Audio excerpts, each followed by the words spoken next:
Selamat pagi dan salam sejahtera kepada sahabatku semuanya. Kiranya Tuhan memberkati saudaraku sekalian.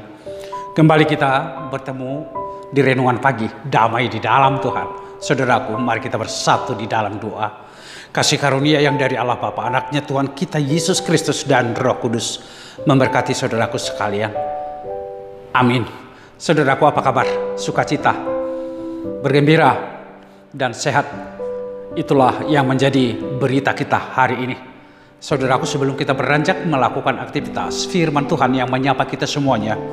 Kitab Psalmen atau Mazmur 119 ayat 93 dikatakan dalam bahasa Batak, Rodi saliling-liling nado dang tagamon halu pahonokku aka paretami ai marhiti-hiti akaido di paguluho au. Untuk selama-lamanya aku tidak melupakan titah-titahmu, sebab dengan itu engkau menghidupkan aku. Demikian saudara-saudaraku, jangan pernah melupakan perintah, titah atau firman Tuhan di dalam kehidupanmu. Tetapi ingat dan lakukanlah selalu perintah, titah-titah Tuhan di dalam kehidupanmu. Maka saudaraku akan hidup berbahagia.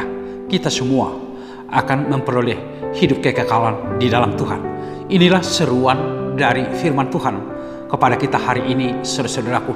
Sebagaimana kita tahu, kitab Mazmur ini adalah kitab pujian, kitab doa, dan kitab Mazmur 119 adalah pasal yang paling terpanjang di Alkitab, yang muatannya ada 176 ayat.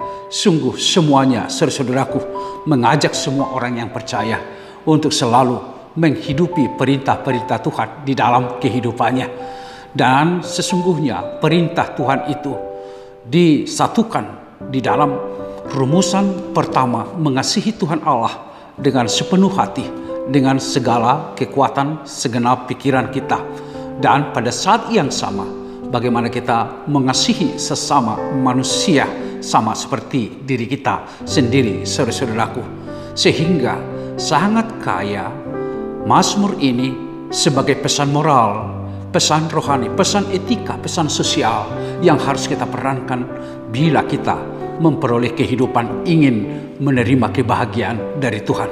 Saudaraku, dikatakan untuk selama-lamanya aku tidak melupakan titah-titahmu. Artinya setiap saat, setiap hari dia merenungkan titah Tuhan itu sendiri, perintah-perintah Tuhan itu sendiri, dan melakukan perintah Tuhan itu sendiri setiap saat, setiap hari, di dalam situasi apapun dan bagaimanapun, baik suka maupun duka. Perintah titah Tuhan itu melekat di dalam hatinya, dan itu yang dilakukan di dalam kehidupannya.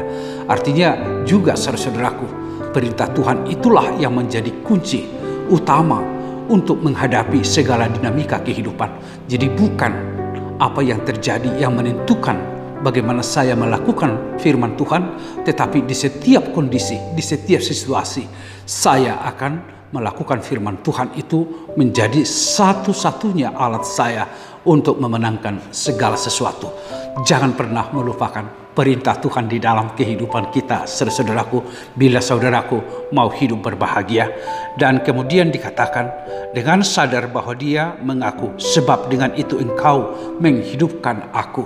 Saudaraku, dengan perintah Tuhan, dengan firman Tuhan yang kita dengarkan setiap hari, justru itulah yang menjadi roti kehidupan bagi kita.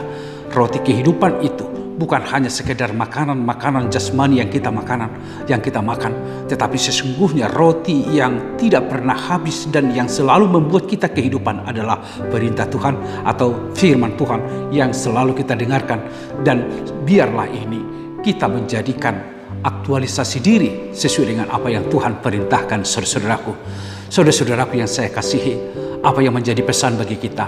Mari setiap saat lakukanlah apa yang Tuhan perintahkan di dalam kehidupanmu. Dan biarlah dengan perintah Tuhan itu, saudaraku semua berbahagia.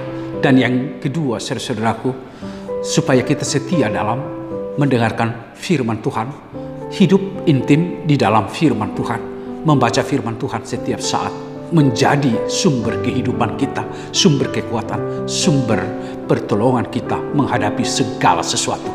Dan pada akhirnya yang ketiga, saudara-saudaraku, mari hiduplah. Karena kehidupan kita yang sesungguhnya adalah bersama dengan Tuhan.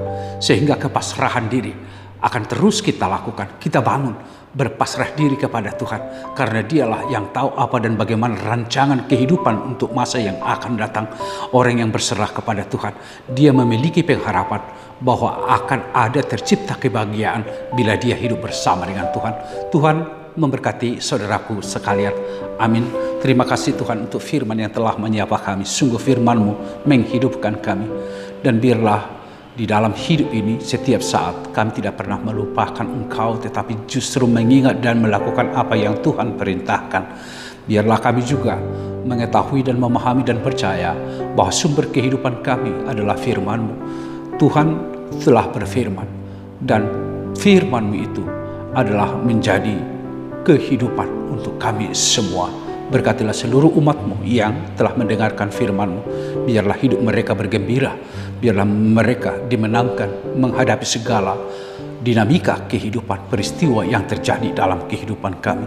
Bila ada jemaat Tuhan yang bergumul, menderita di dalam kesulitan dan di dalam sakit yang mereka hadapi, ya Tuhan, biarlah Engkau yang menjamah mereka, melindungi mereka.